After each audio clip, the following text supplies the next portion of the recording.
La CEDEAO indique que dans ce dossier, toutes les options sont sur la table.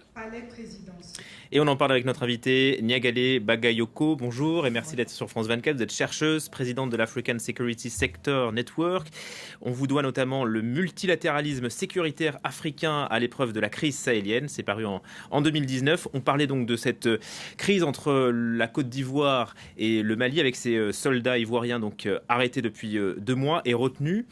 D'un côté, la Côte d'Ivoire dit qu'ils sont otages, les Maliens disent que ce sont des mercenaires. Qui dit vrai dans cette histoire ? Alors, pour comprendre ce qui se joue, il faut revenir sur les règles de déploiement onusiennes. C'est-à-dire que dans le cadre de la MINUSMA, comme des autres missions de maintien de la paix, il y a, en plus des contingents affectés à la force, ce qu'on appelle des éléments de soutien nationaux, National Support Elements. Et c'est dans ce cadre-là que les militaires ivoiriens étaient manifestement déployés. Si je dis manifestement, c'est parce que les explications qui ont été données par les Nations Unies elles-mêmes sont relativement troubles en réalité. Ce qui est certain, c'est que le statut légal de ces soldats ivoiriens sur le territoire malien n'était absolument pas clair. Puisque les Maliens, excusez-moi, disent que ces soldats n'avaient à leur arrivée ni ordre de mission ni autorisation. Donc ça pose question. C'est cette difficulté. Et la Côte d'Ivoire a d'ailleurs, de son côté, reconnu qu'il y avait eu un certain nombre de manquements administratifs et procéduraux. Cela dit, il est bien évident qu'on ne peut pas qualifier ces soldats de mercenaires portant atteinte à la sécurité de l'État malien.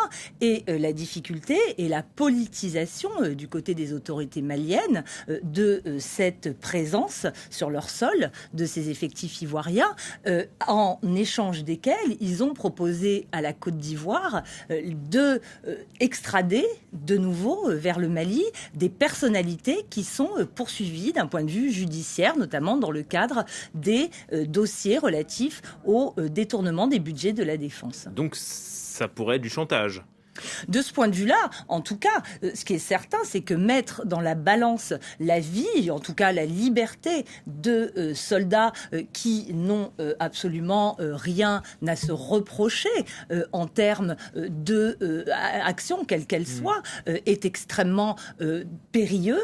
Et on s'aperçoit que si la Côte d'Ivoire a pu, à un moment donné, faire amende honorable, elle refuse aujourd'hui le marché qui lui est proposé du côté de Bamako. Et en effet, la tension est susceptible de s'aggraver, notamment parce qu'on se souvient que sur le territoire ivoirien, il y a de nombreux ressortissants maliens qui, au début de la crise ivoirienne, il y a une quinzaine d'années, enfin même plus, avaient été pris à partie dans le cadre notamment de cette fameuse rhétorique de l'ivoirité. Donc c'est une question qui reste extrêmement sensible et qui peut effectivement dégénérer et poser des problèmes vraiment préoccupants. Oui, on sent Alassane Ouattara qui commence à s'impatienter. La crise dure depuis 2 mois maintenant.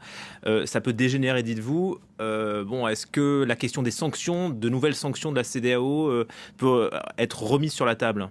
Alors, ce qui est en jeu également, c'est la relation personnelle d'Alassane Ouattara avec le régime actuellement en place au Mali, puisqu'on sait très bien que parmi les chefs d'État, membres de la CEDEAO, Alassane Ouattara a été l'un des plus déterminés à imposer des sanctions extrêmement strictes contre le Mali. Donc, c'est aussi, à mon avis, de la part des autorités maliennes, un moyen, à travers la détention de ces soldats ivoiriens, de lui faire payer ses prises de position de l'époque. Est-ce qu'il est possible aujourd'hui de reprendre des sanctions ? Ça me paraît difficile, parce que leur levée a fait l'objet d'un consensus assez large. Levée quelques jours avant l'arrestation de ces soldats.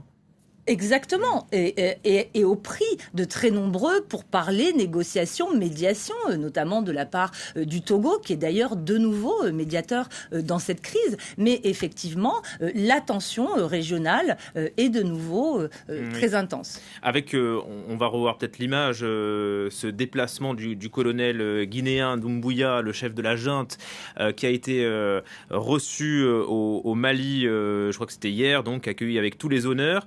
Doumbouya, Goïta, même combat ?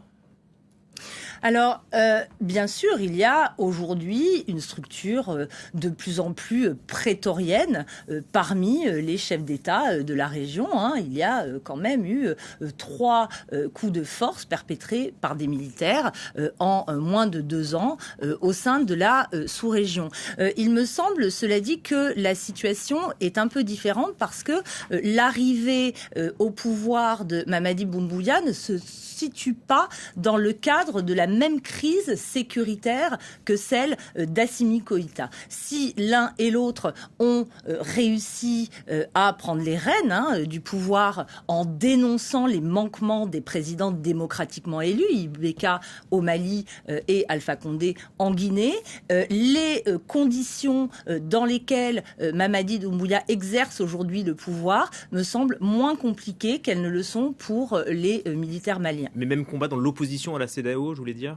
Non, plus à mon avis, parce que la position de la CEDEAO vis-à-vis de la Guinée est plus nuancée, cherche davantage à passer par des négociations avec le pouvoir actuellement même si le chef de Guinée. La CEDEAO hier ne cachait pas son impatience aussi. Il son disait impatience, qu'il y aurait de leur a nouvelles laissé du temps sanctions si la junte ne répondait pas aux exigences. Oui, mais ça fait un certain temps qu'on leur a promis ces sanctions. Le président Doumbouya s'est aussi permis de récuser l'envoyé spécial de la CEDEAO à travers Ibn Chambaz. Donc, il n'y a pas la même intensité de sanctions, mais il est vrai que pour se faire entendre et être crédible, la CEDEAO aura certainement à hausser le ton vis-à-vis de la Guinée. Et 30 secondes vraiment sur le Burkina Faso. Là, visiblement, ça passe avec la CEDEAO. C'est un peu la même chose que sur la Guinée. La position est beaucoup moins ferme qu'envers le Mali. Merci beaucoup, Niagalé Bagayoko, de nous avoir